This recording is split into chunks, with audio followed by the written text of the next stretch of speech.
Fatimah Al-Fihri dikenal sebagai sosok muslimah berkontribusi besar di bidang pendidikan di masa silam.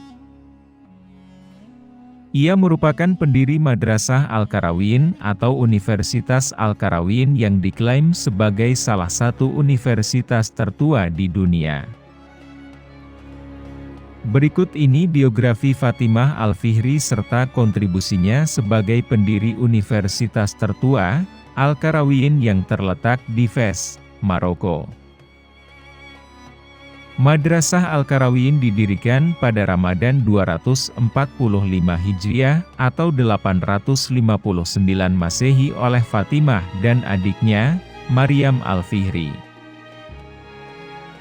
Madrasah itu kini dikenal sebagai universitas. Sekaligus perpustakaan kedua tertua di dunia setelah Universitas Az-Zaitunah, Tunisia, 737 Masehi, yang masih beroperasi hingga saat ini.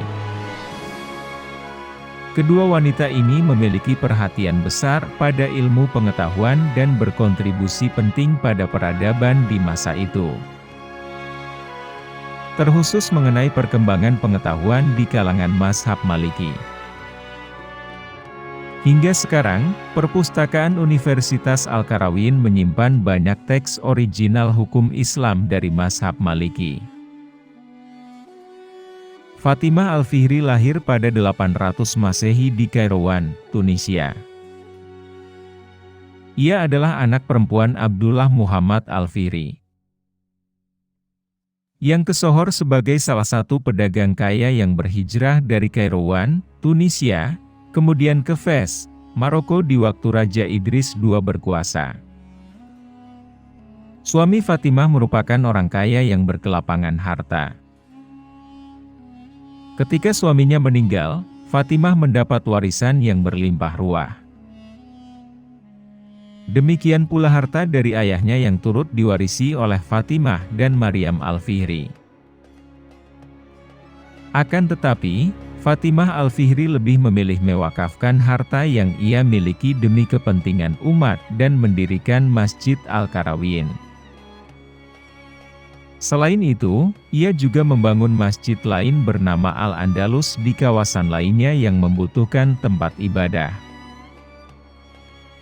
Ketika Fatimah melihat kondisi masjid di Fes yang sudah tidak lagi bisa menampung umat Islam, ia pun membantu memperbesar masjid tersebut.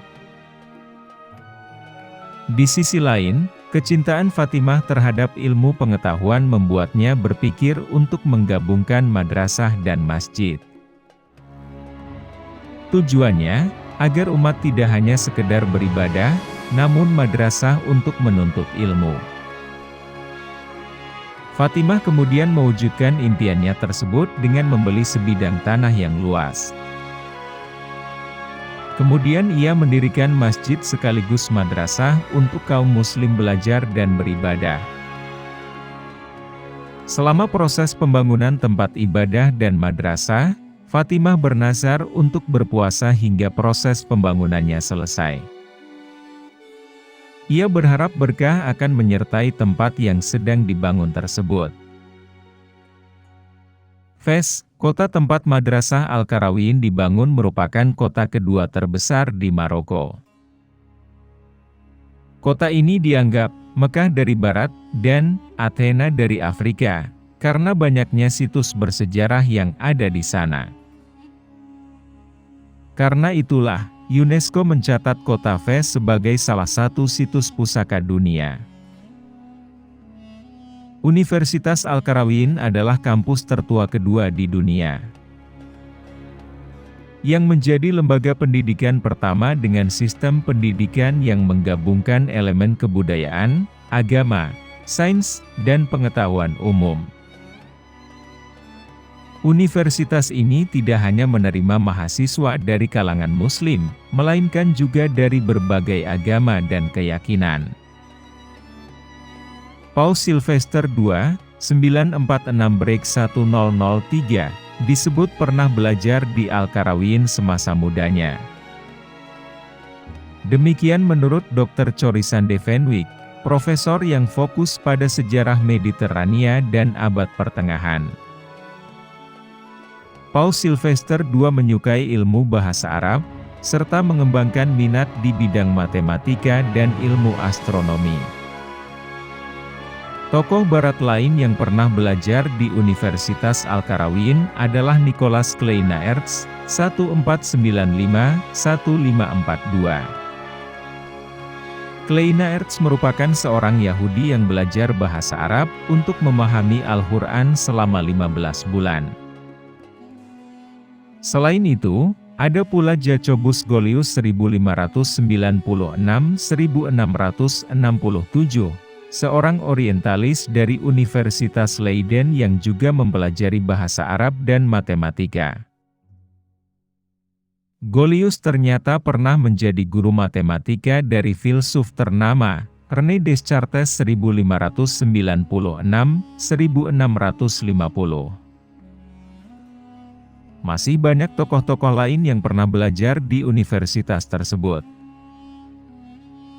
Di kalangan Muslim, tercatat nama matematikawan Abu al-Abbas Az-Zawawi dan Ibnu Khaldun. Keberadaan Universitas Al-Qarawiyyin di Maroko menjadi inspirasi dan pendorong pendirian beberapa universitas tertua dunia lainnya. Salah satu keunggulan Universitas Al-Qarawiyyin adalah manuskrip sejarahnya.